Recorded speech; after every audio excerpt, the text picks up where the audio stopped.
Merci, Honorable Président. Honorable Président, j'interviens par motion de procédure. À l'ordre du jour, il est aligné que nous devons parler du statut de l'ancien chef de l'État. Honorable Président, en son article 224 du règlement intérieur du Sénat,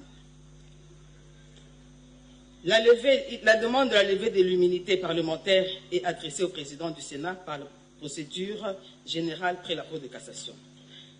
Je vous épargne toute la lecture, Honorable Président. Honorable Président, je pense que nous sommes sans le savoir que l'ancien président a un autre statut. Oui. Et la matière... S'il vous plaît, honorable sénatrice, vous venez de parler de l'article 224. Oui. Pour moi, il ne fallait pas nous épargner de la littérature. Vous permettez, honorable président, que je termine? La littérature dit justement que je peux continuer la lecture. Cet article 224 qui indique que lorsque nous sommes saisis sur une question de réquisitoire, nous avons un huis clos qui est décrété. Nous avons, et ça devait nous être lu, parce que la rapporteure devait nous donner lecture de cet article, elle va le faire. Et si vous voulez, on peut le faire en amont. Comme ça, à ce moment-là, nous avons la lecture de l'article. Et ça indique que justement, avant même d'entrer dans le sujet, parce que je crains que c'est ça que vous souhaitez faire, nous puissions être dans un certain format. Donc, moi, je préfère que nous puissions rester respectueux de nos textes.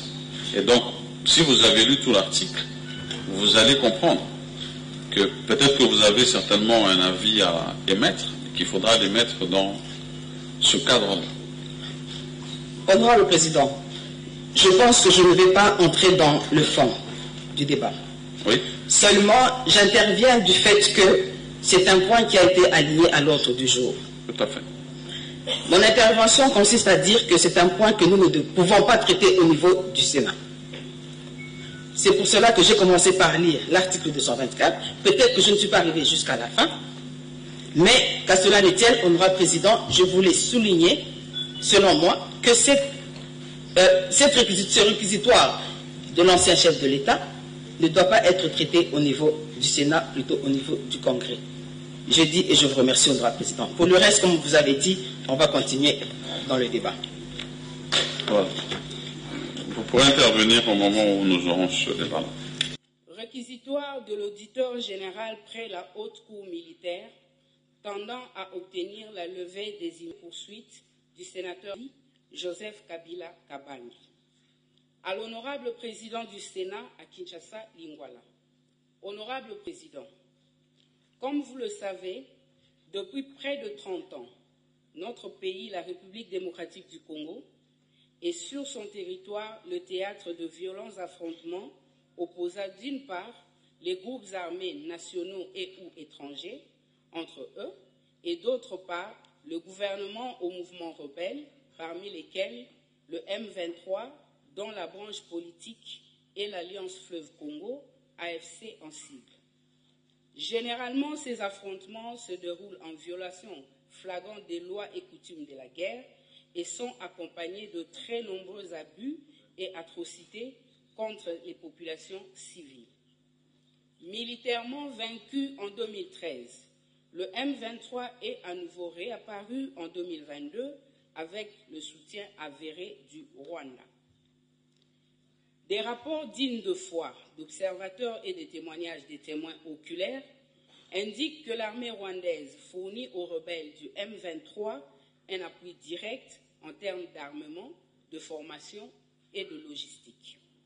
Au plan interne, un faisceau de preuves indique nettement que la coalition M23-AFC bénéficie également du soutien de M. Joseph Kabila Kabange, sénateur à vie. Fort de ce soutien, la coalition précitée sème morts, massacres et pillages dans les provinces du Nord Kivu et du Sud Kivu.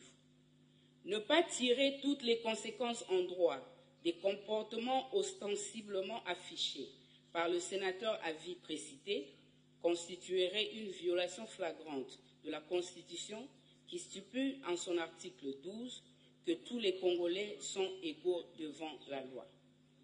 Notre demande d'autorisation de poursuite est fondée sur les dispositions constitutionnelles et légales ci-après.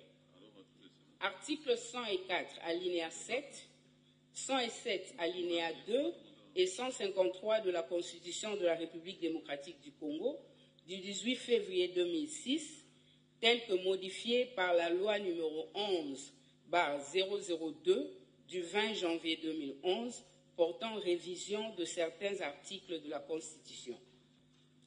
Article 120B de la loi numéro 023/2002 du 18 novembre 2002 portant Code de justice militaire.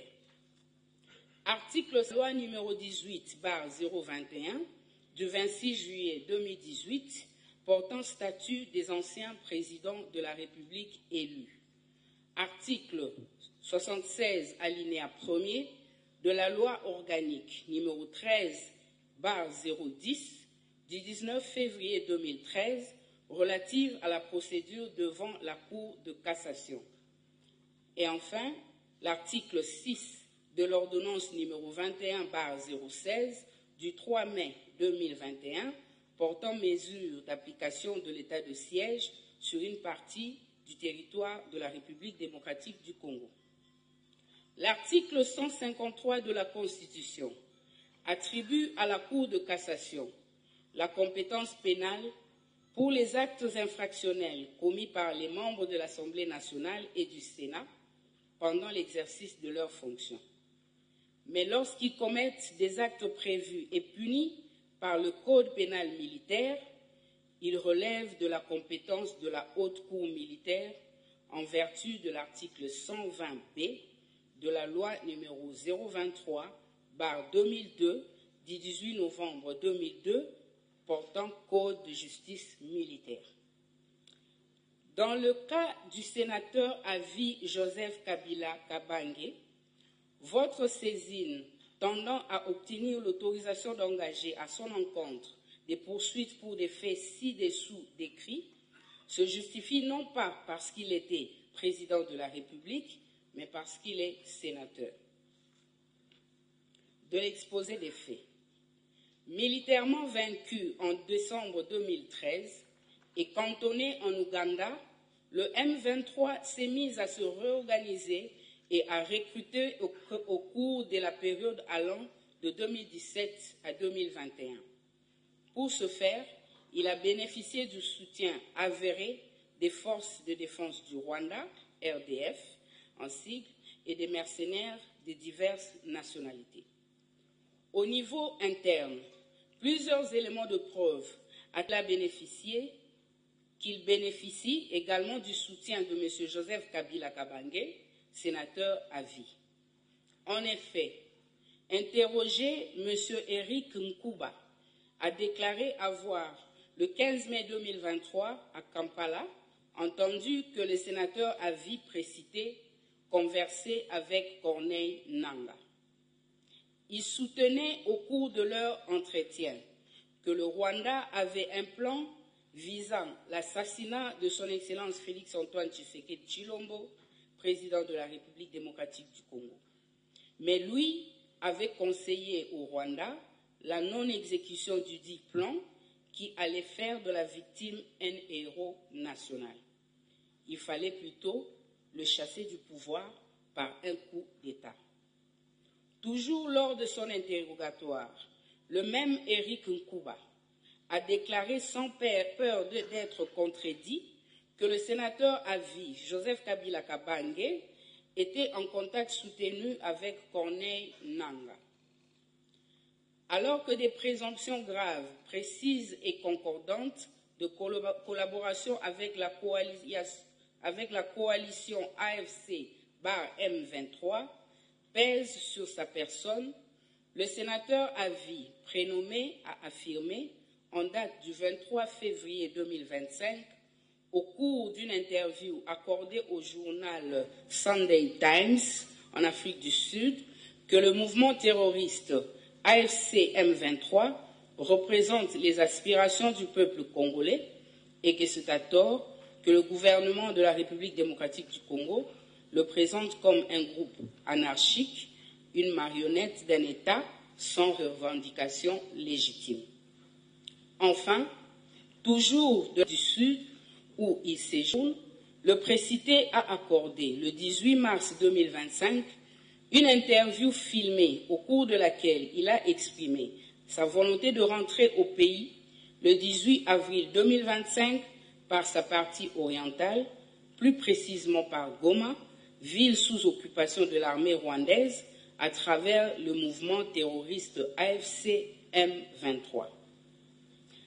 Sa présence dans la ville sus-indiquée est confirmée par plusieurs médias internationaux crédibles, notamment RFI, TV5 Monde, AP News, Reuters, African News, The East African, par les tweets de ses proches collaborateurs, ainsi que par M. Serge Chibens, secrétaire national du Parti du Peuple pour la Reconstruction et le Développement PPRD en sigle, au cours d'une interview accordée à TV5 Monde. Double soutien. Le M23 a commencé à lancer ses attaques contre notre pays, la République démocratique du Congo. Les premières attaques ont abouti, en date du 13 juin 2022, à la prise de la cité de Bunagana.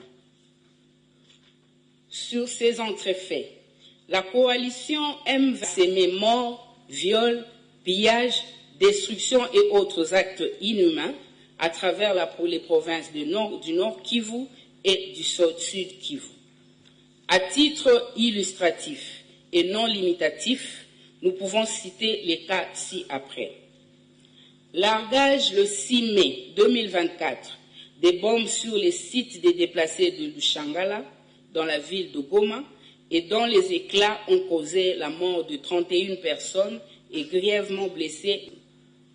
L'occupation en date du 25 janvier 2025 de la ville de Goma avec la pluie a définitivement perdu la vue selon les médecins de Goma.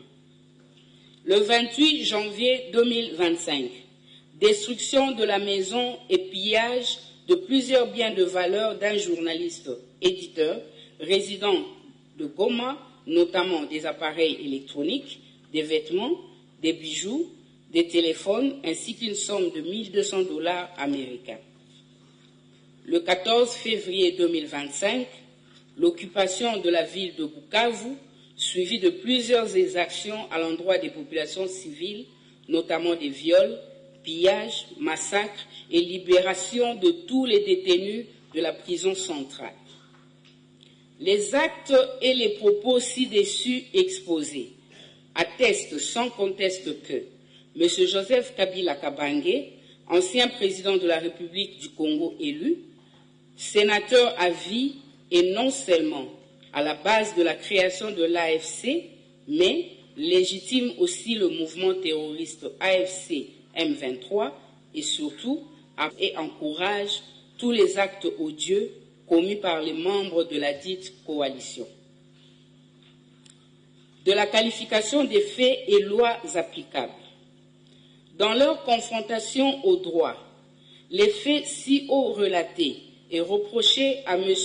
Joseph Kabila Kabange sont constitutifs des infractions ci-dessous. 1.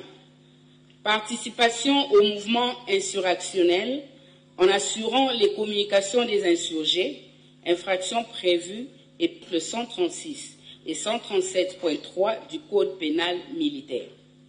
2. La trahison en entretenant des intelligences avec une puissance étrangère, en l'occurrence le Rwanda, ou avec ses agents, le mouvement terroriste M23 AFC, dans le cas qui nous préoccupe, pour engager cette puissance à entreprendre des hostilités contre la RDC ou pour lui en procurer les moyens, faits prévus et punis par l'article 182 du Code pénal congolais. 3. La participation à des crimes de guerre, dont la liste en annexe, tels que prévus et punis par les articles 21 bis, 2, ainsi que l'article 223.1a et 2, point 2 E, V et Z de la loi numéro 15/022 du 31 décembre 2015, modifiant et complétant le décret du 30 janvier 1040 portant code pénal ordinaire. Après la cessation de ses fonctions de président de la République élu, M. Joseph Kabila Kabange est régi 18/021 du 26 juillet 2018 portant statut des anciens présidents de la République élus, qui stipule en son article 5 que ne peut, en cours de session, être poursuivi ou arrêté, sauf en cas de flagrant délit, qu'avec l'autorisation de l'Assemblée nationale ou du Sénat selon le cas. Fait à Kinshasa le 30 avril 2025, l'auditeur général près la Haute-Oulia, Bakoumi Lucien René, lieutenant général.